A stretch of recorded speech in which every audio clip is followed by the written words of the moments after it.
Good morning. One thing, workers' compensation from the federal level, which is different than workmen's compensation on the state level. It's a lot different. So, the things nobody tells you anything. You feel like you're alone. It's like, nobody helps you with your case.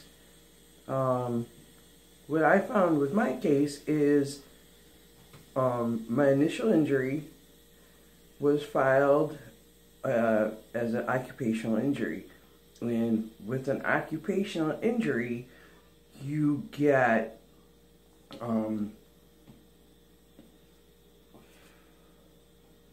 with an occupational injury, you get 45 days of continuation of pay. And if you still need to be out, you use your SL and AL. Some people think that you have to use your AL and SL first. That is not true. There's 45 days continuation of pay first, and then your AL and SL. And then if you need more, well, then you're out of luck. And then if it's filed as a traumatic injury, which was I had, traumatic torn ligaments and everything.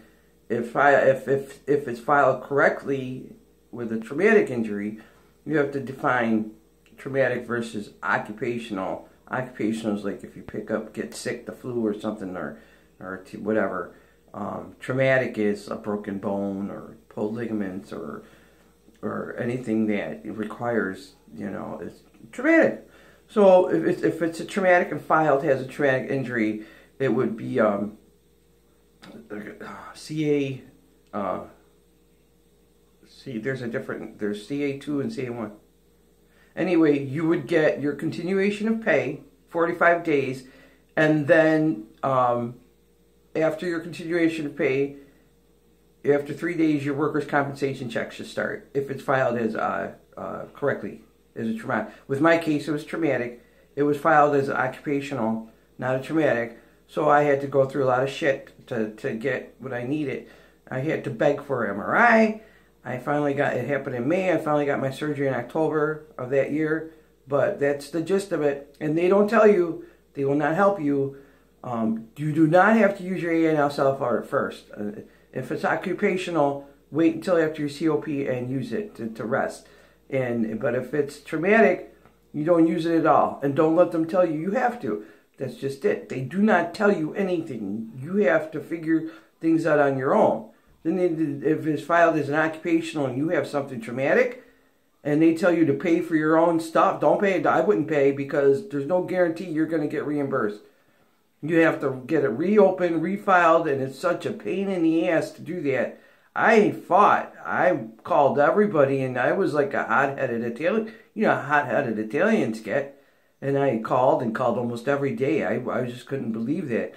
They had closed my case for the initial injury, and then I had to have it reopened, got all my AL and SL back, got another 45 days of COP.